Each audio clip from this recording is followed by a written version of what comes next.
तो ऑस्टियोआर्थराइटिस क्या है? सबसे पहली बात तो आयुर्वेद में इसे कोरिलेट किया गया है इसके साथ, संधिगतवात के साथ। कोरिलेट किस लिए कहा जाता है? क्योंकि लक्षणों में क्या है, साम्यता है, लक्षणों में क्या है, सेम है, मिलते जुलते होते हैं लक्षण, इसीलिए।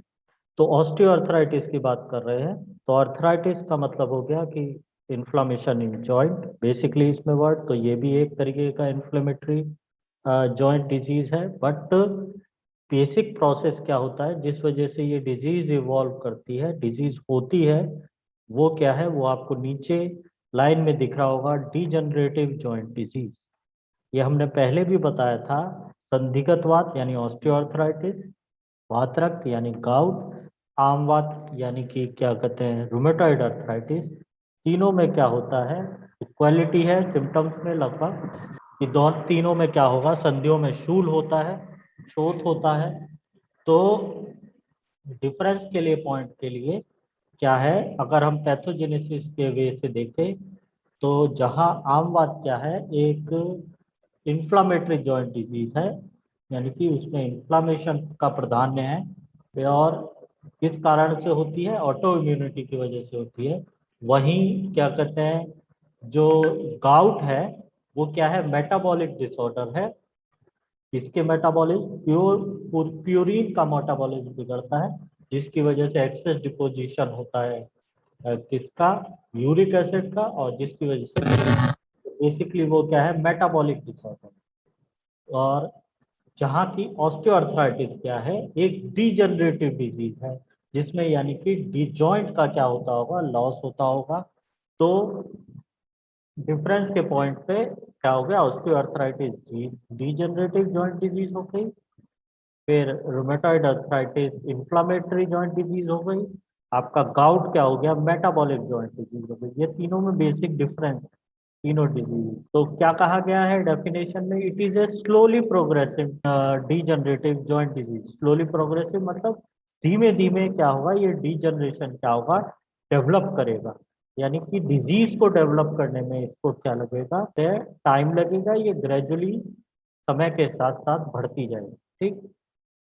और इस डिजीज में होता क्या है, break down of joint, cartilage and underlying bones.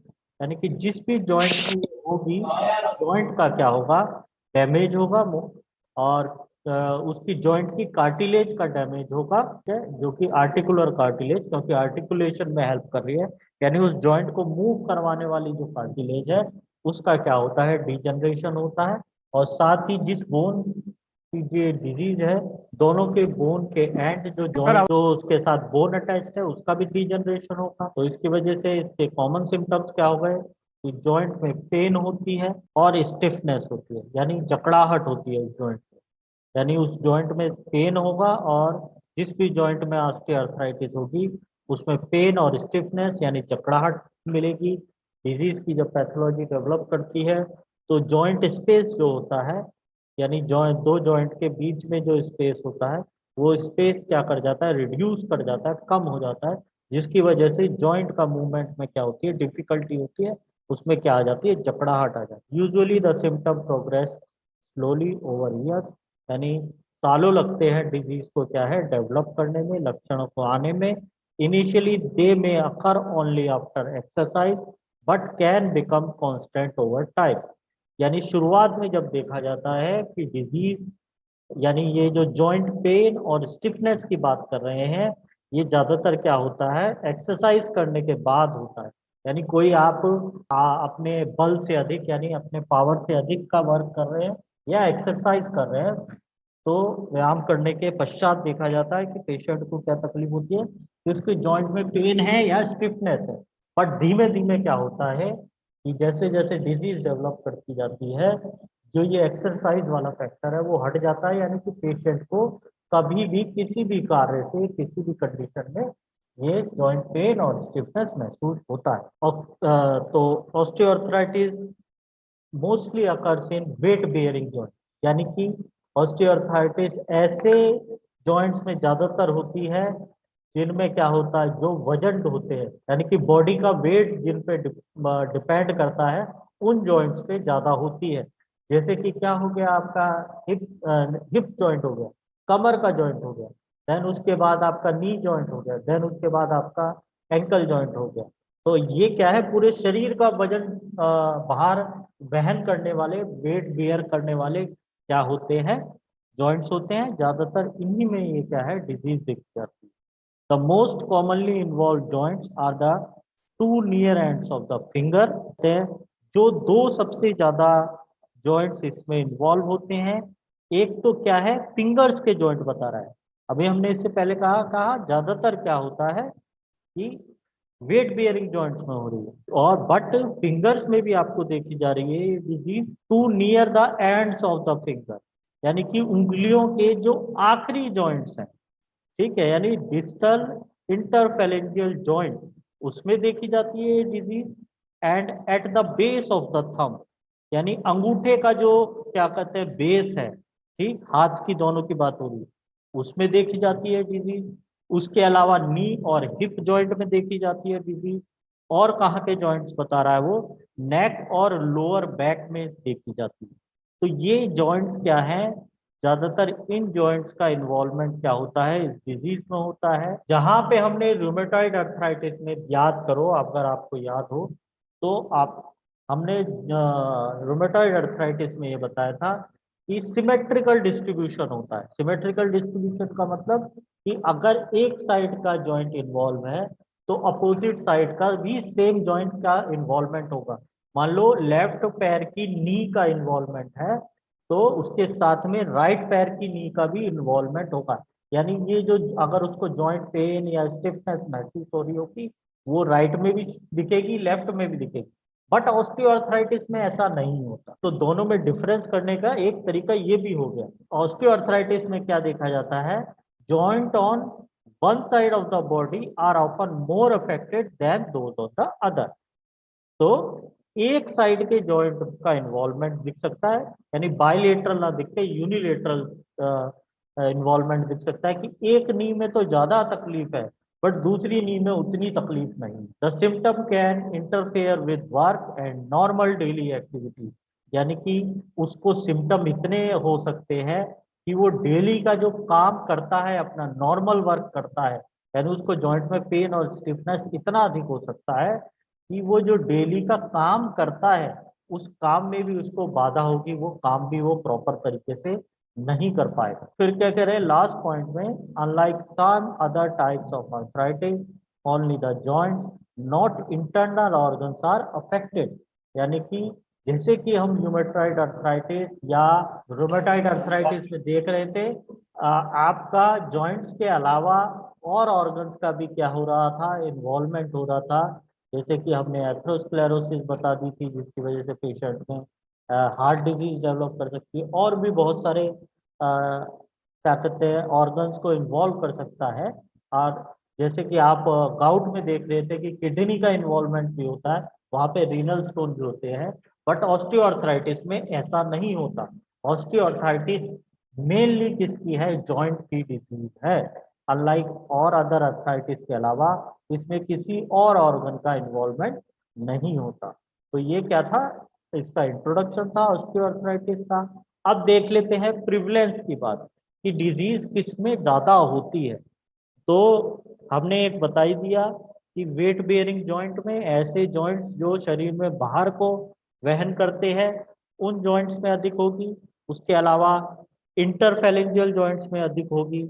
और किन में ज्यादातर होगी, ये वुमेन्स की डिजीज है, औरतों की डिजीज है। तो जहां हमने रूमेटॉइड अर्थराइटिस देखा, वुमेन्स की डिजीज थी, ऐसे ही ऑस्टियोआर्थराइटिस भी क्या है, वुमेन्स की डिजीज है। जबकि गाउट जो बताया हमने, वो क्या है, मेंस की डिजीज है ज्यादा। ऐसा नहीं कि मेंस में होती नहीं या फीमेल्स में होती नहीं, बट ज्यादा प्रिवलेंस इसका देखा जाता है किसमें, जो भी डिजीज की हम बात कर रहे हैं तीनों डिजीज में।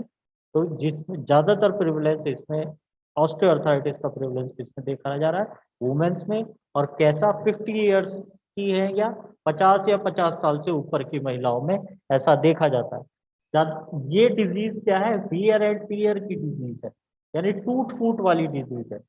तो क्या है बेसिकली, टूट फूट से क्या मतलब, कि जब आप कोई काम करते हो, किसी मशीन का यूज करते हो, तो समय के साथ साथ उसमें कुछ ना कुछ खराबी आती है क्योंकि वो कोई वर्क कर रही है।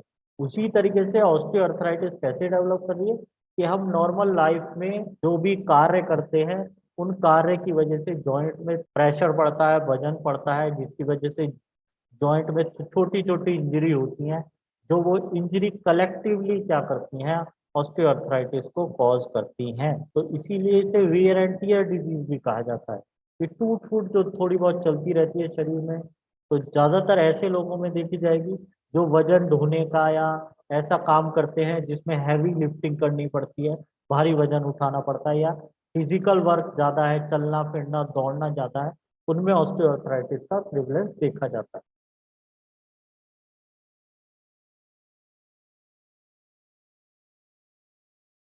अब कॉजेज एंड टाइप्स की बात कर लेते हैं।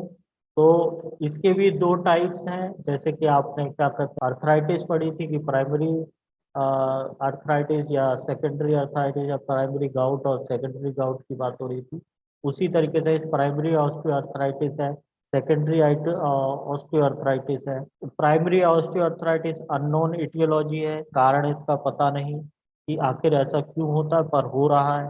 ज्यादातर रिलेटेड टू मैकेनिकल इंजरी, यानी कि वो जो हम बता रहे हैं एज के साथ साथ क्या है, जॉइंट्स का धीमे धीमे क्या हो रहा है, डिस्ट्रक्शन हो रहा है। तो आप जो काम करते हो उसके आधार पे तो देखा जाता है। ऐसी अर्थराइटिस को हम क्या कहते हैं, प्राइमरी अर्थराइटिस कहते, ऑस्टियोआर्थराइटिस कहते हैं। सेकेंडरी ऑस्टियोआर्थराइटिस में मैकेनिकल फैक्टर भी हैं। फिर एक डिजीज है, सॉरी, ऑक्रोनोसिस। ऑक्रोनोसिस यहाँ पे दिख रहा होगा, ये एक रेयर डिजीज है जो ज्यादातर क्या है, स्किन के पिगमेंटेशन से जुड़ी हुई है। यानी स्किन पे क्या है, धब्बे पड़ते हैं, इस तरीके के स्पेकल्ड, यानी स्पेकल्ड का मतलब कुछ चीज छिड़क दी हो जैसे तारे नुमा, या शरीर पे छोटे छोटे छोटे छोटे स्पॉट्स पड़ते हैं। ज्यादातर किन एरिया में पड़ते हैं, फोटो एक्सपोज्ड एरिया। यानी कि फोटो एक्सपोज्ड एरिया का मतलब है जहाँ जो हिस्से सूरज की रोशनी में ओपन रहते हैं, जैसे आपका फेस, जैसे आपके हैंड, जैसे आपके फील्ड। यानी कि ये लोग, ये एरिया ज्यादातर क्या होते हैं, सूरज की रोशनी पड़ती है, बाकी सब कपड़ों से ढके रहते हैं। तो ऐसे एरियो में ऐसे आपको हाइपर पिगमेंटेशन मिलेगा, यानी वहां पे डार्क कलर के चकत्ते पड़ जाएंगे, स्किन वहां से डार्क स्पॉट में हो जाएगी। ये एक रेयर डिजीज है ऑक्रोनोसिस, और इसके कारण से ऑस्टियोआर्थराइटिस भी होता है। देन उसके बाद कोई भी इंफ्लामेटरी डिसऑर्डर जो कि जॉइंट्स को इन्वॉल्व कर रहा है, उसकी वजह से क्या हो सकता है, पेशेंट में ऑस्टियोआर्थराइटिस हो सकती है। तो ऐसी ऑस्टियोआर्थराइटिस जो किसी और डिजीज की वजह से हो रही है, हम उससे क्या कहेंगे, सेकेंडरी ऑस्टियोआर्थराइटिस कहेंगे।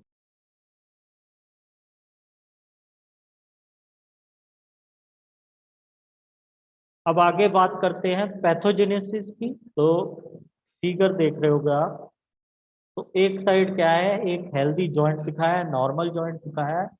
तो वही सेम हम जॉइंट कैप्सूल की बात करेंगे। जैसे कि रूमेटॉइड अर्थराइटिस में बताया था आपको, ये दो बोन है, बोन के एंड पे क्या है, कार्टिलेज है।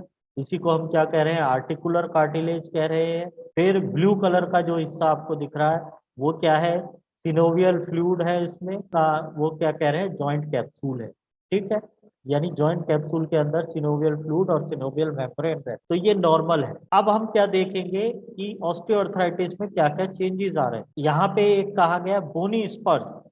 बोनी स्पर्श क्या, उसका किनको कहा गया, ऑस्टियोफाइट्स को।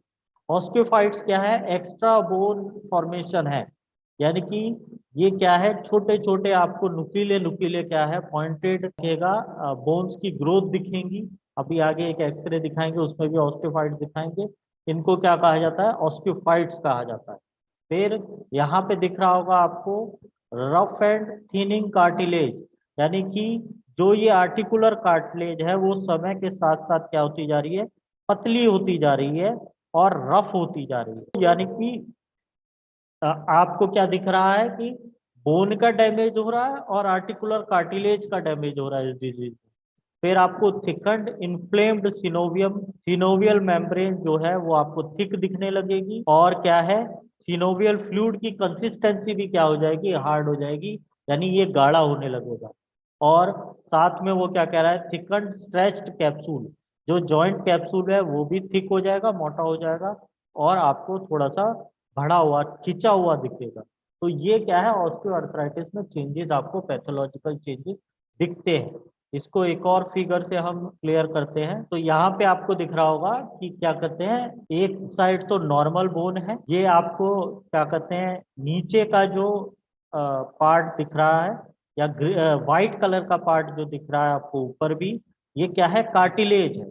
ये आर्टिकुलेशन करवा रही है, यानी बोन को, जॉइंट को मूव करवाने में हेल्प करेगी। देन उसके बाद इस साइड में जाकर हम किस में देखेंगे, ऑस्टियोआर्थराइटिस वाली साइड में देखेंगे। तो देखो, एक क्या कह रहा है कि एक्सपोज्ड बोन, यानी कि ये आर्टिकुलर कार्टिलेज में क्या हो रहा है, वियर एंड टियर हो रहा है, टूट फूट हो रही है, जिसकी वजह से एक्सपोज्ड बोन का मतलब उसके अंडरलाइन, उसके नीचे जो बोन है वो दिखने लगेगी।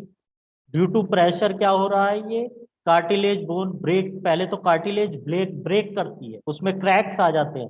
फिर धीमे धीमे, जैसे कि अंडा होता है, अंडे को बॉईल करोगे तो उसका जब वो हार्ड हो जाता है, तो उसका जब हम छिलका उतारते हैं तो पहले उसमें क्या होता है, दरारें पड़ती हैं, फिर वो आप उसको छिलके को छीलते जाते हैं। तो उसी तरीके से बोन में हो रहा है, जॉइंट में हो रहा है कि उसके बाहर का जो कवरिंग है, अंडे के बाहर की कवरिंग, वो क्या मानो कार्टिलेज है, आर्टिकुलर कार्टिलेज, वो क्या कर रही है, ब्रेक कर रही है, और फिर वो टूट टूट के अंदर का जो क्या कहते हैं, अंडे का अंदर का जो भाग है वो एक्सपोज हो रहा है, यानी बोन एक्सपोज हो रही है। इरोडिंग मेनिस्कस, यानी कि जिसपे नीचे के आर्टिकुलेज कार्टिलेज में भी क्या है, ब्रेक्स, आपको क्रैक्स दिख रहे हैं, ठीक है। और बोन्स में से क्या है, आपको प्रोजेक्शन दिखने लगेंगे, क्योंकि बोन को अब क्या है, क्योंकि ये स्पेस क्या है, कम होता जा रहा है, और बोन क्या है, छोटे छोटे आपको उसमें सिस्ट भी दिखेंगे, गड्ढे भी दिखेंगे, और नुकीले से पार्ट आपको दिखेंगे।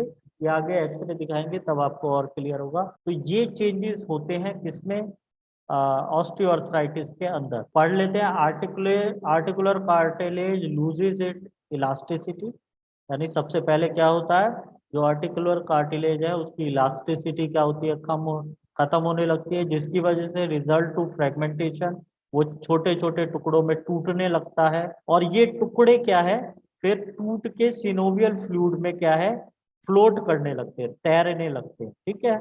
पहला चेंज क्या हुआ, ये दिखेगा आपको। Then floating cartilage erodes bone, इन फ्लोटिंग जो कार्टिलेज के पार्ट हैं ये बोन से टकराएंगे और बोन को क्या है, तोड़ना स्टार्ट करेंगे, और विच एग्जिबिट, इसकी वजह से क्या होगा, आपको एक पॉलिश्ड आइवरी लाइक अपीयरेंस दिखने लगेगी। यानी बोन जहां जहां से कार्टिलेज के जो टुकड़े होंगे वो घिसना स्टार्ट करेंगे, बोन को तैरते तैरते बार बार टकराएंगे। जैसे कि समुद्र में क्या होता है, पत्थरों से उसकी लहरें टकराती हैं, और पत्थरों को टकरा टकरा के क्या है उसमें उनको तोड़ने लगती हैं। नदी का किनारा होता है तो वो आप देख रहे होगे, नदी कटान करती है, तो उसी तरीके से ये टुकड़े बार बार क्या है, बोन से टकरा रहे होंगे, और बोन को क्या है, घिस रहे होंगे। तो बोन के अंदर का जो पार्ट है वो एक्सपोज होने लगेगा, आइवरी लाइक। आइवरी माने क्या होता है, हाथी दांत, ठीक है, हाथी के जो दांत होते हैं। तो इस तरीके से व्हाइट कलर का आपको चमकता हुआ पार्ट दिखने लगेगा। इसको क्या कहते हैं हम, इबर्नेशन कहते हैं इस प्रोसेस को। इबर्नेशन होने लगता है बोन्स में, जिसकी वजह से क्या होता है, बोन्स में क्या है, सिस्ट बनेंगे, गड्ढे बनने स्टार्ट हो गए। It is accompanied by new bone formation. तो इसकी वजह से क्या होता है, वहां पे नई बोन फॉर्मेशन होने लगती है वियर एंड टियर के साथ, और वो जॉइंट का, उन ऑस्टिफाइड फॉर्मेशन की वजह से जॉइंट का स्पेस कम होता है, और क्या होता है, जॉइंट का मूवमेंट में क्या होती है, डिफिकल्टी।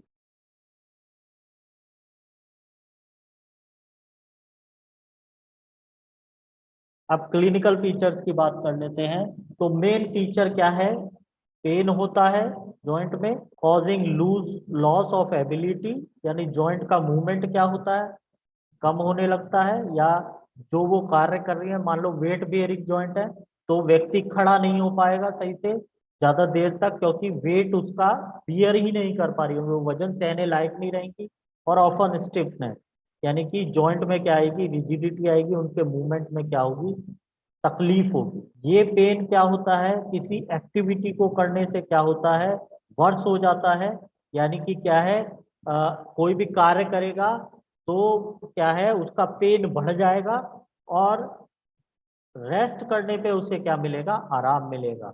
अब कुछ इसको समझ में आया कि ये कहीं और लक्षण आपने इससे मिलता जुलता कुछ लक्षण देखा है कहीं किसी और डिजीज कि वजन करने से बढ़ जाए, और वजन करने से मतलब कार्य करने से बढ़ रहा है, और रेस्ट करने से घट जा रहा है। इसके ठीक उल्टा किसी और तो ठीक इसके उल्टा हो रहा है। वहां पे क्या था, यहाँ पे stiffness is most in the morning, stiffness, यहाँ पे भी स्टिफनेस क्या है, सवेरे रहेगी, ठीक है, ज्यादा।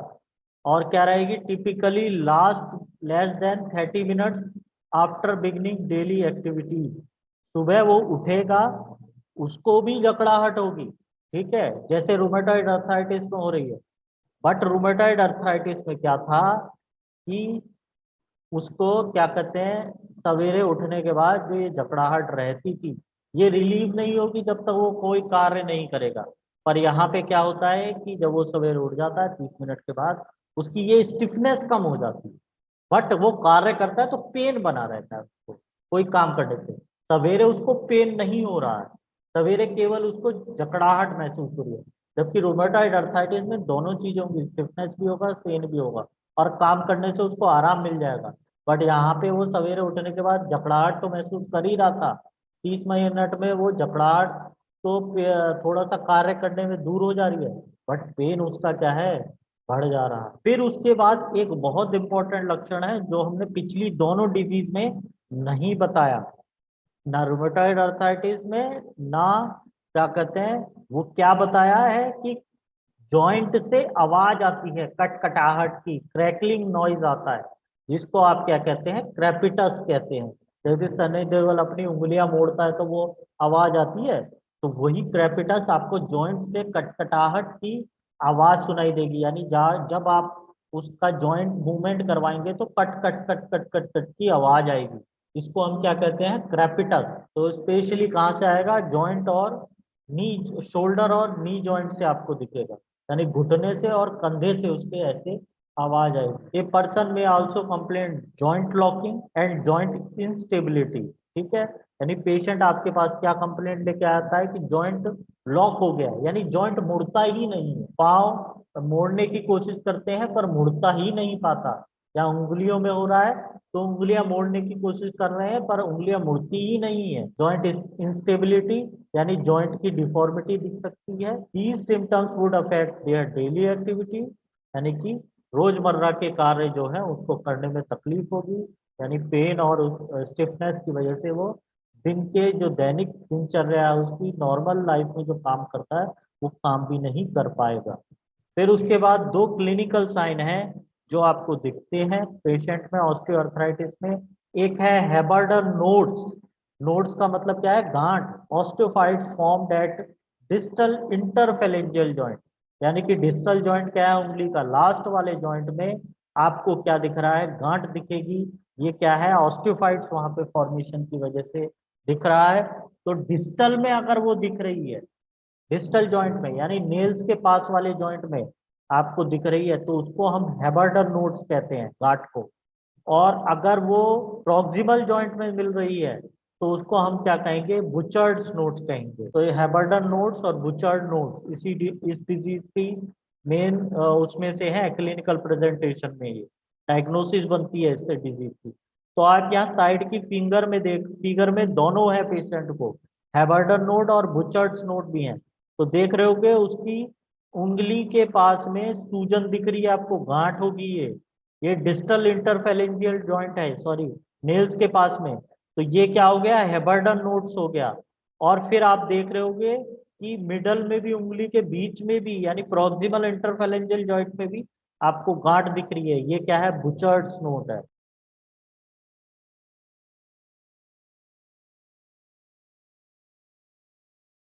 अब इन्वेस्टिगेशन देखते हैं।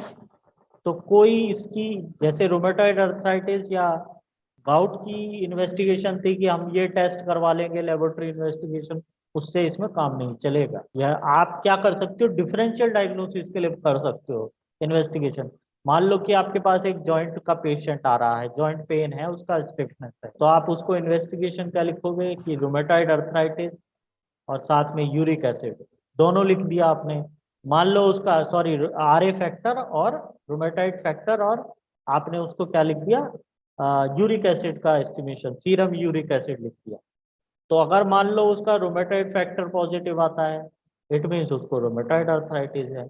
मान लो उसका यूरिक एसिड बढ़ा हुआ आता है, तो इट मीन्स उसको क्या है, गाउट है।